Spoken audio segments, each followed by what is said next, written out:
Hey guys, welcome back to another exciting episode of Yomo. This is the Year of Magical Learning podcast, and today we are concluding the second part of the book we started last week, The Nightingale, a novel by Kristin Hannah.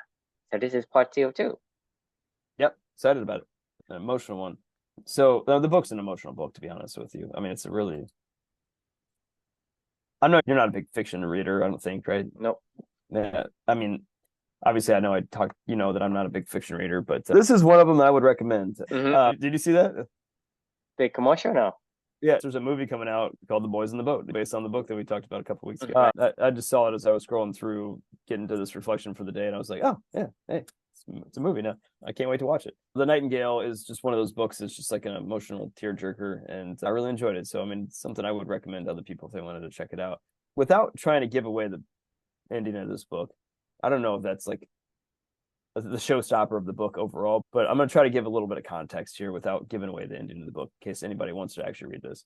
Okay, so the events in the Nightingale take place in two unique timelines. One is in World War II Nazi-occupied France, and the other timeline is 50 years later, where the World War II Nazi-occupied France is about the two sisters, Vian and Isabel. And then the second timeline is 50 years later, where we jump into the future, and there's this elderly woman that's rapidly declining. She's moving into a nursing home. She's dying of terminal cancer, and she's telling the story of these two women back in France, Nazi-occupied France 50 years prior. The woman is the same in both timelines. I'm not going to tell you who the woman is. She is recapping her family story and their war within the war that came to define their entire life, right? The elderly woman's son was born a year after the further timeline, 50 years later. The dialogue is between her and her son for the majority of the book. We come to find out he was born a year after the war ended, and they make it seem like he has zero idea about anything that's going on in her life or what came before his birth. They moved to America, and he's only ever known his mom as like somebody that he needs to take care of and look after, and somebody that was kind of helpless, really. And as the story unfolds, he realizes the revelation that his mom and his broader family have all the things they've endured, overcome, and the war that they fought before his life was even born, everything that shaped, who she is today. He never knew, right? He had no idea. And now his mom's on her deathbed, basically, and he's now just seeing her complete paradigm shift from this weak, elderly person that he's always tried to look after his entire life and thought she was pretty helpless, now like this incredibly courageous, strong survivor, really, of an incredible story, right? So this is the backdrop of this reflection, right? It's called A Survivor's Duty. For me, the son living his entire life not knowing the truth about his mom, his aunt, his father, his sister, all the other people that were in this war that the story was about, the Nightingale was about, is really the true travesty. I mean, in my opinion, like it makes me think of like wars suck, right? We all know that war sucks, but I'm not just meaning the literal sense of a war. I'm talking about any war, any struggle that you go through in your life. No one asked for it to show up, and the main characters of the story were no different. They didn't ask for this stuff to go on, but when it came to their door, they fought and they endured and they figured out a way to survive, right? Well, not all of them survived. Can't control that, right? When sometimes one person survives, another person doesn't, or other people in your family survive when you're all going through a war together, like you can't control it, right? I don't know why that happens, but it's neither here nor there. I mean, we're not here to figure that out. That's God's problem, in my opinion. But if you do survive that war, here's what I think is imperative for that person that does survive with other people that don't survive. I don't know if you want to call it survivor's guilt or survivor's curse, but I like to think of it as a survivor's duty. If you survive a war, you have a duty to share other people's stories, in my opinion. This mother did not share her story. She didn't share her sister's story, her family's story, her husband's story, her grandparents' story. She didn't share anything. She pretended her life didn't exist, buried it deep down, and there were people that went around her entire life having no idea, the amazing people that she's been around and the incredible stuff that she's endured in her own life. And that's travesty, in my opinion. Like, that's an absolute travesty. All the lessons that could have been learned from her, all the knowledge that could have been gained by other people, given what she endured and what she learned through that process and what she learned from other people enduring through that process. If you don't share that, that is a absolute travesty, in my opinion. I know it's hard. It's not fun. It's not easy. It hurts. It hurts a lot sometimes to share about things that you've survived that other people didn't survive. But that's why I call it the survivor's duty, because it reminds me of Amelia, right? I think about Amelia and everything that she went through and everything that my family went through with her. Luca, her little brother, was born 11 months later, and he'll never know Amelia, right? He'll never know all the things that she fought for, all the things that she endured. He'll never know what his mom went through to bring him into this world, what we both went through when Amelia was born. He'll never know what it was like for his dad to be there, for his mom to hold his sister for the last time. He'll never know everything that we learned from that unless I share, unless my wife shares, unless other people share with Luca. I don't want him to grow up his entire life not understanding who Amelia was. I don't want him. It's unfair for him to pretend like he lives in a different existence. It doesn't. This shit happened. It is what we've endured as a family, and it is my duty, and honestly, it's my honor to tell Amelia's story to other people, because like she taught me more than anything that anybody has ever taught me in this world, and it's my duty and honor to share with other people what I learned from her, and that's what I like to think of as it's a survivor's duty. I'm blessed to be able to tell her story, as this woman in this book should have been blessed her entire life and proud to tell the story of people that she witnessed and survived the war with, or didn't survive the war. So anyway, that's my thoughts about survivor's duty. Love to hear your thoughts. Well, for me, I don't necessarily think it's a survivor's duty. I mean, a survivor can do whatever they want, but for me, it's like anything that is an impact on your life, I think it's worth sharing. And I agree with the word you use. It's an honor to share. It's not a duty. People don't do it, but when you have something that is good, you want to share, because that's, for one, is you pay respect to the people that give you that chance, right? And second is, this is how you remember them. Right. To me, that's an honor, right? Yeah. And you look at on the flip side, you can be witnessing something. You can be living with somebody, or you can be like close to somebody, maybe somebody down the street, your politicians or whatever. They can do many things in front of you, but you don't remember that because it's not something you want to pass on. It's not something we feel proud. If you feel proud of the things that you see, then in my opinion, as a human person, you would naturally want to tell that story, because that is like passing on the good news, the emotions, the good feelings of, hey, whatever this woman is. Like I said, you don't want to give away the story, but I'm assuming that she's been, influenced or being saved by the sisters who put in the effort to make her a better than she would have, and a life better than she would have had, right? And if you don't tell the story, that means you did not even feel grateful, because when you owe somebody something, you want to pay it back in whatever way possible, because if you don't, then what kind of person are you? A horrible person. To me, I pray to God that I get an opportunity to pay him back. You think about it, that's the human person with the character of a good person. A person's compelled to tell that story because they are proud of it. They are say, hey, I am so grateful of this person, and this person have made me this newer change for the better person that I would have been if I hadn't met that person. Because of that, you are an exemplify, you glorify that particular, you honor that particular act.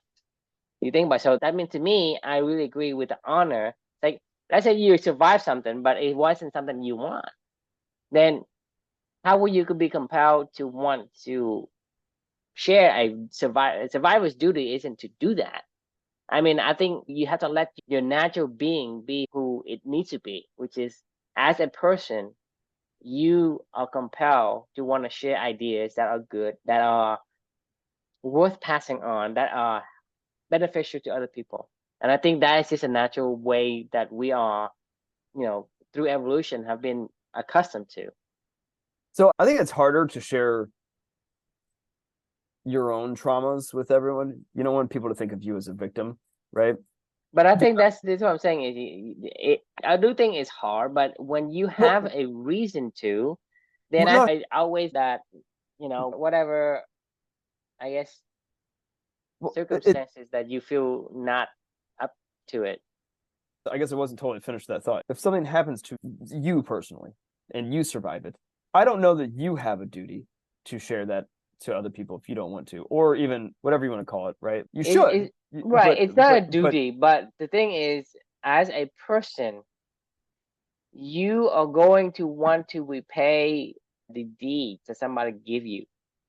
Right. That's what I was. So this is the second part of that would be is if you go through a shared traumatic event where both we're not all parties are there anymore, right? Like let's say you're at war and you're in a platoon with other people or something like that, right? Like you should share their story. Let's say that your wife goes through, knock on wood, like dies of cancer or something like that, or terminal cancer or whatever, and you're there to watch her life, and her fight. And you, even though you're not personally affected by that, you survived, you're still in the fight, if you will, after, that person passes on. I think it's still your duty to share. That's when I think of the survivor's duty. If it's your story, I don't think you have to tell it. I think you should tell it, but I don't think you have to. If it's somebody else's story that you witnessed, I think you have to tell it. Like, I think that you should have. I don't think you have to tell it. Like, you know what I mean? Because it's not you. It's what you saw. It's what you were around. It's like Jesus, right? It's not like Jesus doesn't have to share Jesus's story. It's everybody else saw what Jesus made them feel, what Jesus did. Right. You pass on the story of Jesus because of what he did for you. Right. It's not about it's not about, hey, you survived something. Like, hey, you and I were, hey, let's say you and I were affected by COVID, right?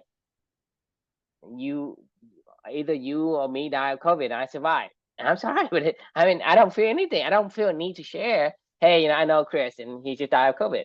Okay. Right. So in that scenario, there has to be some kind of a trigger. There is a trigger because if Jesus comes down, and I understand that he teaches us how to live, right? And I'm affected by it, by what he did, or the devil is trying to take our lives away, and he provides a solution for us. And that is passing on the good news. When Amelia show you how to live your life, there's an impact that it make you a new person, a better person. Then that is worth celebrating. It's not because you survived something. It's a technicality, but you're survivor of, let's say, the war. Hey, we win a war with Iraq. Right. Right. And we win a war. Did I even go? Well, you had to be a part of the war. You can't share a story with not being a part of the war. Even if you're part of the war, right? But it's not the war itself. It's like, hey, maybe there's a person that I feel like, hey, this guy to me is by my side, right? And we went to war, and we SEAL Team 6 or whatever. You go to war, and you were on the mission with your platoon, and you got attacked, you got ambushed, and then somebody died. More people, more than only one or two survived, right? What do you tell? You remember the story of Marcus Luttrell? You ever see the movie Lone Survivor? It was about a Navy SEAL. This covert mission goes bad, and this is a true story, and they all got killed except for him. He survived, and this is him sharing the story. Mark Wahlberg did the movie, and they're in Afghanistan. Marcus Luttrell, the guy that survived, wrote a book about all of his other people. I don't think Marcus Luttrell wanted to write a story about his survival. I don't think he gave a shit. He was here. He's doing his own suffering. He survived, though, right? But the thing is I'm sure what he witnessed from his brothers in that scenario is something that he has to share that story. What triggers you to have to share it? There got to be something. It's what you witnessed. The question is why? Why do you want to tell a story? This is, and I'm not saying there isn't. I don't know. I want to clarify. There's a why. There's a reason why you want to do it. Yeah, Because I hope to. it affected you Yeah, emotionally, right. physically, and spiritually. It has affected you, and it made you a different person. This is why you are compelled to share it. This is why you call out survivor's duty of a certain event, Right. Yeah. right? Of a shared traumatic experience. So I want to clarify that it has to be a trigger. There is a Right. reason why we do things.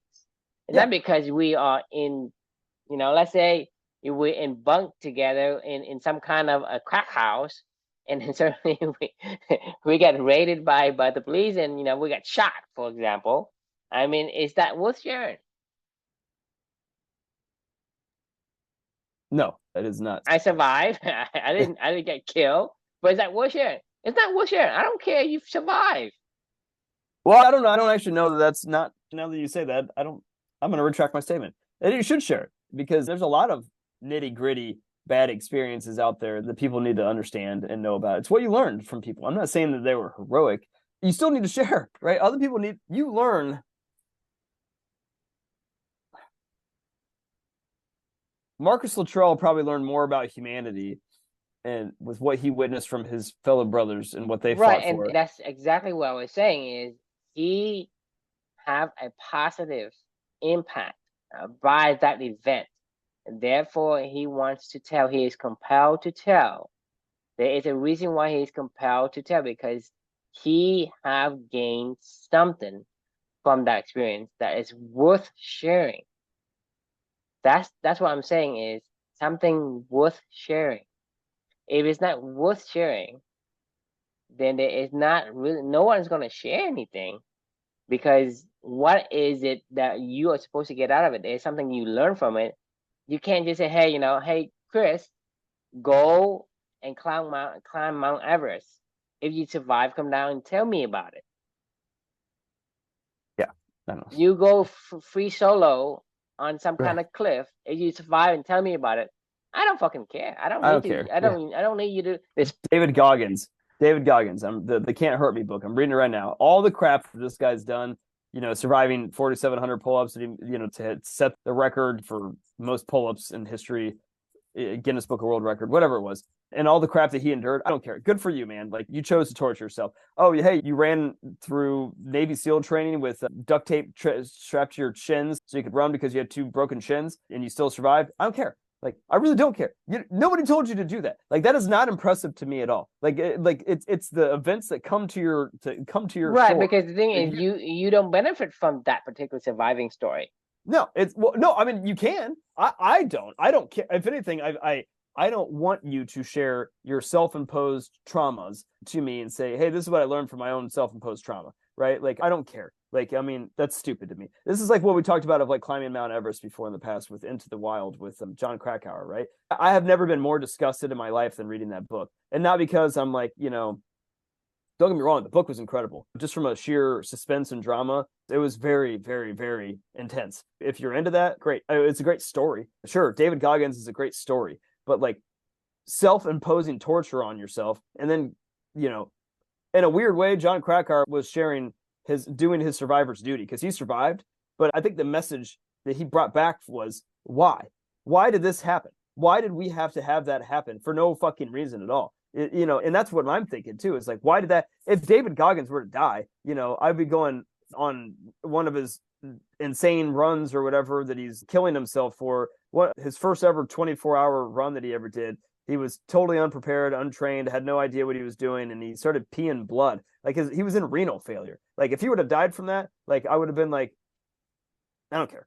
Like, I mean, in all seriousness, I'd be like, what an idiot. Why'd you do that? That's not somebody I'm going to go tell that story. The thing is, that's what I'm saying is when you tell a story of something bad, right?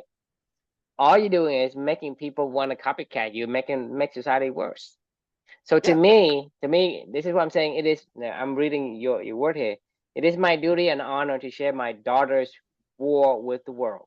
So to me, it's my duty. It's like I have to. It's an honor. I get to. So for me, I'd rather say I get to, because I am so proud of what I have seen, what I have witnessed. It is something positive. It is I get to share. It's not I have to share. I'm proud or scared. I think it's the either end of the extreme, because I could be really scared. You said proud. I'm proud of my daughter. I'm more proud of her than any exactly. And I think person that's I've ever both met. sharing. And that's why I'm saying I want to But make. it could be the other end of the extreme. I can Meaning, share that too. Meaning, if like whatever the opposite of proud is, of not proud. Like if I saw something that was not proud of, like if I well, if I I was think a film to guy, me, I think if people are sharing the bad things, right? They're just sharing a story for story's sake to get some kind of recognitions or money, whatever. But I mean, it could just be to share learnings. I mean, look, I witnessed. I'm just David, saying, look, I figured out how to murder somebody and get away with it. I should share it, right? Well, wait, no, that's you. I'm talking. This is a survivor. I'm a survivor. If somebody murder somebody and I was one of the survivor, and this is how he did it, I can see everything. Should I share it? Well, actually, John, that's a great example. The serial killer. Should you share the story of a serial killer? You're going to get people who are delusional and psychotic to copy what you share. That is not good for society. Potentially. I mean, I don't know. It could also help people to look out for stuff in the future, right? Like John Krakauer is a great example of this. Like he shared what he was not proud of this completely superfluous trip to Summit Mount Everest where 6 people lost their life. You can share about letting people go surfing. Yeah, it's like I only punch you half to death. I didn't punch you until you completely dead. This is a story I'm gonna tell. Right? I only destroy half the world. I only destroy half the time. I didn't destroy everything. True. That's what's his name? Twinard was sharing his own story. Like this is what I'm trying to say. It's like there's a difference between sharing your own story and sharing somebody else's story. Well, I think that's a 2 different thread. The first thread is, sharing a story that is good or bad, whether you're proud or not proud, and sharing a story that is either your story or somebody else's story that you witnessed, that you survived an event from. So that's 2 different threads. And there's a matrix to that two thread. And it doesn't have to be exclusive of one or of the other. Like if Amelia were here today, and when she gets to be, let's say she's 15 years old now, and like this is her story, everything that she endured and she overcame, and let's say she was still here, I don't have the right to tell her story, right? At that point in time, I would not tell her story. It's her story to tell. If she wants to tell it, then she can tell it. If she doesn't, then I'm going to support her, whatever she wants to do, right? That's what I'm trying to say. Is like that's her story. But if she's not here, it is my duty to tell it. It's an honor to share. It's not your duty to share. It's your honor. It's an honor. You want to share, right? Right. You don't have to share. Right. Yes, if she's here, I think I have to share. You don't have to do the honor because it wasn't given to you. Right, that's true. I do think I have to share. I think I have to share. I don't know why. I can't put any words behind that, but I do think I have to share her story. I think I have to. I don't disagree with that. I think you have to share her story because her story, it is very, very inspiring to both to you and to people who listens to them. So to you, there is a major positive impact on your life, Chris, and also my life, and also the people who read it. So that's the reason why you have to share it. Yeah. Not because you survived something. I just want to make that clear. Correct. Yeah, I mean, yes. You share because you can survive not because it is because you survived something. Yeah, I mean, you could survive something you don't learn anything from. Exactly. If you don't learn anything, then no one wants to listen because how is it going to benefit me?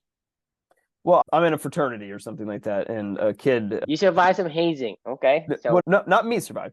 Like my whole pledge class is getting hazed. Somebody gets overhazed and ends up in the hospital and dies. Do I share that story? I still think I do. I think I have to share that. Maybe for you, but I don't think everybody is gonna feel it. No, I mean, I think we owe it to that person's life to share their story, to be like, look, who they are, who they really were. But why you? Are you the only person there? I don't know why me. I think we all should share, to be fair. But like, I mean, but I guess who will give you the right to share?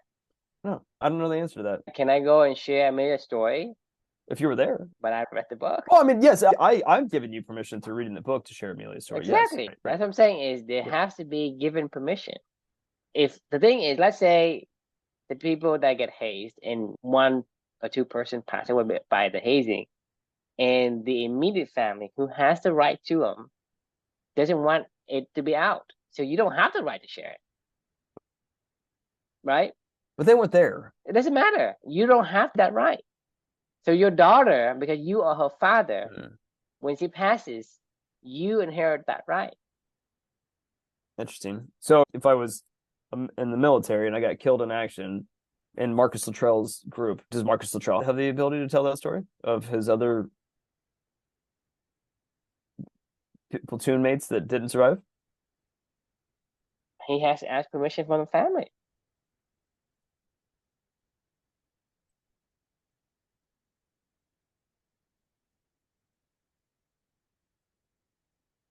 That's what I'm saying. It's an honor to share somebody. And with an honor, you request permissions to share it. Yeah, I'm because I mean, you are compelled to do it. By logic, you are compelled to share regardless if somebody give you an gag order and say, hey, you don't do not share it because I don't want this or that out. What happens if you do share it and they don't want you to share it? Then you have dishonored that person's name, family, spiritual, whatever. You have. If Mary Magdalene said, or Mary, Mother of Jesus, was like, hey, don't share my story of Jesus. But the thing is, if Jesus wants, if he expressed his wants for you to share it, then that right was not given to the mother. Okay, so what if Marcus Luttrell's dying platoon mates said, Marcus, I want you to share my story? Then that's his duty because he has accepted that request. Okay. If I have a last request, I ask you, Chris, can you do this for me? If you don't do that, you have dishonored me. Basically, you lied to me at my last moment. That is horrendous. Yeah, I fucked up. You are a hypocrite if you do that. Yeah. If I were to give you and you have taken your word, that is a bond. That one, I don't think anyone among all the humans, even if you are a fucking thief, you will honor that. Because the thing is, if you don't want to, then you say no. But you don't say, yeah, I'll do it, because no one does that. You don't even do that to your enemy. So that means that if that person asks you specifically and you giving your word, that means he is specifically passing on that right to you specifically. So if Jesus Christ said, hey, my disciple, I want you to go and spread the good news. I want you to go spread my teachings. Then that means he have expressly given his rights of the story to his disciples.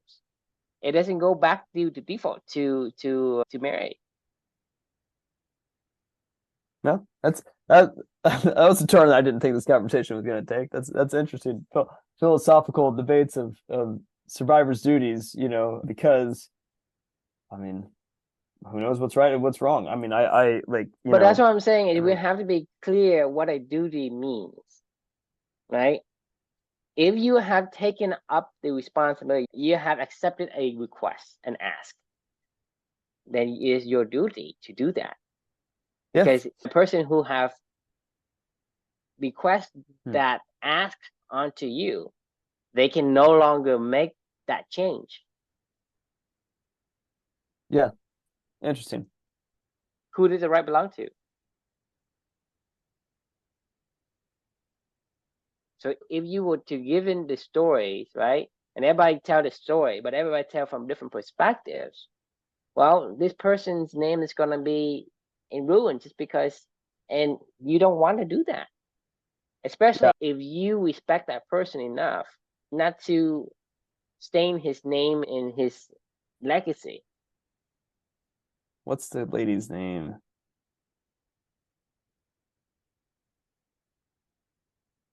Meep? Where is it? This Anne Frank movie came out recently. It was about Meep, the lady that brought stuff, the caretaker that brought stuff every single day to the Franks when they were in the Frank house, when they were in the annex in the Netherlands. They made this book, or they made this show about that lady. It was a fictional drama based off of the book and what they kind of think. It was like from her perspective, right? We don't know this lady. Like, we don't know anything about her. This is the stuff that drives me insane. They made it into a drama. They turned it into something with nobody's story. Nobody gave them permission. None of these people are still around to give them permission for this story. None of their families are probably even around still. They just heard a good story and they were like, hey, I'm going to put this out and turn this into a fictionalized story to get viewers. I don't know. Profiting off somebody else's wars is horrible. It's horrendous. Like, telling just pure stories, right? And then, but you could actually start to argue though, like, when does that stop? Like, when is it okay when should we not share Jesus' story? Otto Frank is a great example of survivor's duty, right? Anne wrote this diary and he survived, right? He was the only one that survived. So he shared his daughter's story. And now, we all get to know Anne through her writing. But like, if somebody today were just to find Anne Frank's book and just randomly walking down the street at the library or whatever, and they saw this old journal from 1942 or whatever it was when she was writing it, is that okay to share that and turn that into a movie and fictionalize it? They don't really know what happened. I'm not saying the world is going to be perfect, because people do things that is against human nature and against morality. But in general, as a person of the right, the right compass is not yours unless you have permission to do so. You say, hey, I want to, but who has the right? Because let's say I go and I tell your daughter, but I don't know all the details, and I say, I make it incorrect, right? Would you be pissed at me? Fuck you. Yeah, I'd probably fucking punch you in the face. Because I have already soiled somebody's name, right? Yeah. And maybe horrendous. I say, hey, this person isn't that or this and that, right? Regardless of whether or not you are able to get me to stop, even if it's within the legal right for me to do it, I have still made you angry as a human person. Yeah, as a human person, I'm a human, horrible person. In a human right. That is not kosher. That means that you have to give me the right, and I have to be respectful of that particular story. I can't just change whatever I want. I can just say, I remember this way. So you think about it, just like if I were to die and I asked you for something, you don't fucking toy around with that.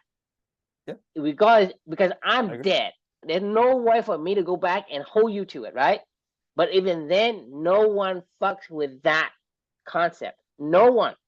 The same concept applies in the world. If the story belongs to somebody, especially because Amelia is your daughter, it's not my daughter, right? That means when she passes on, by default, you are the next inheritance of that right.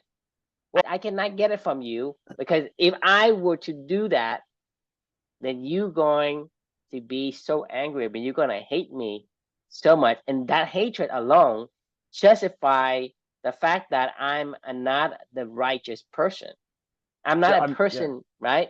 Somebody cannot force me to stop doing it. That is just gross.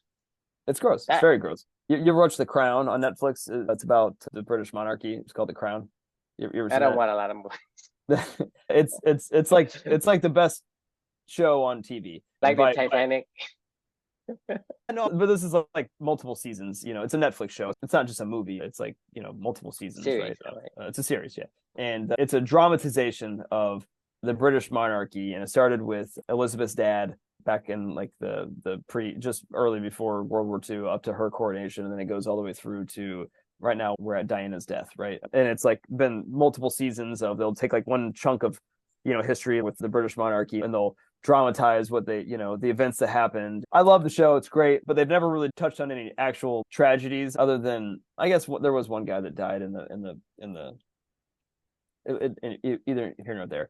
Princess Diana, do you remember how she died? Car crash. Yeah, the car crash in Paris. Nobody really knows what happened. Nobody has any understanding. It's all speculative. Like, there's a whole lot of people that were hurt. I've read Harry's. I don't follow those, because to me it doesn't feel right for me to even go through the motion of, hey, this is interesting, blah blah blah. I'm gonna pass it. I'm gonna go gossip to the people at the water cooler at the office. Right? To me, I don't even watch it because you're speculating.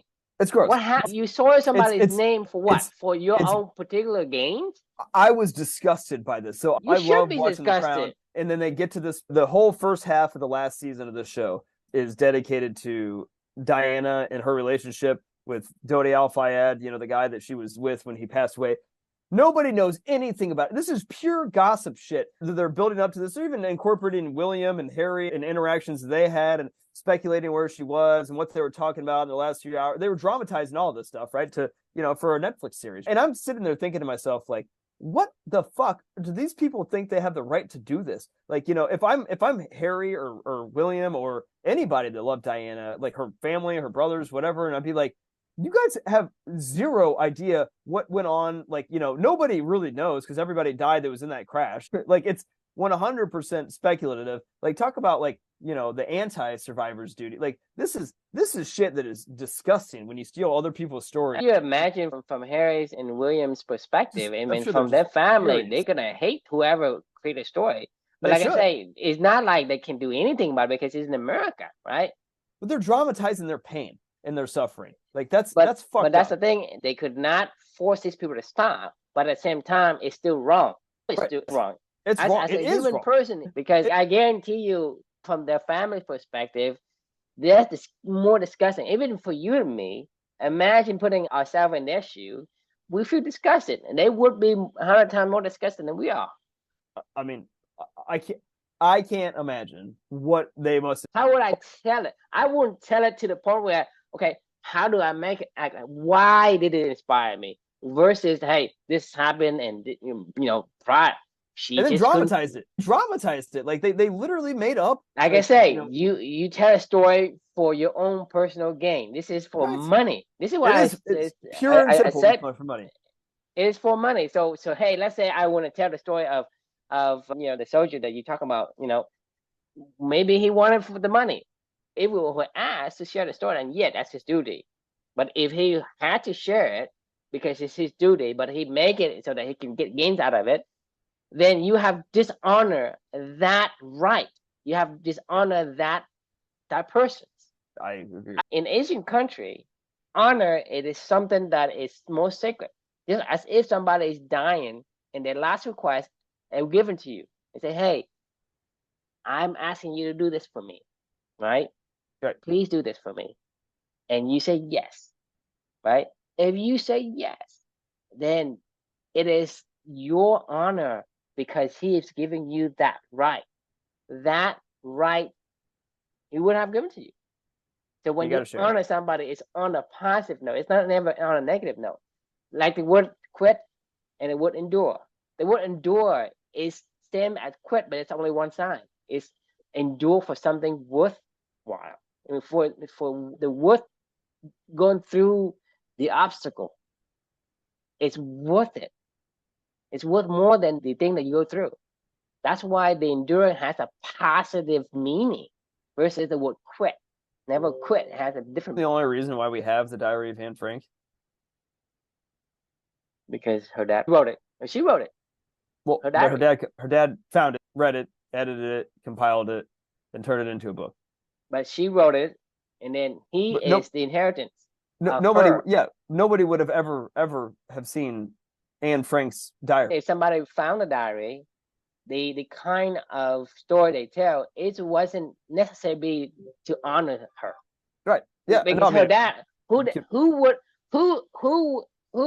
kind of dad would actually take her dead daughter's writing and go and make drama out of it? You think about it. Right, no one would, right? Insane. Because in that connotation, it's so gross. There is an honor. When you honor something, you want the nicest positive thing to become out of it.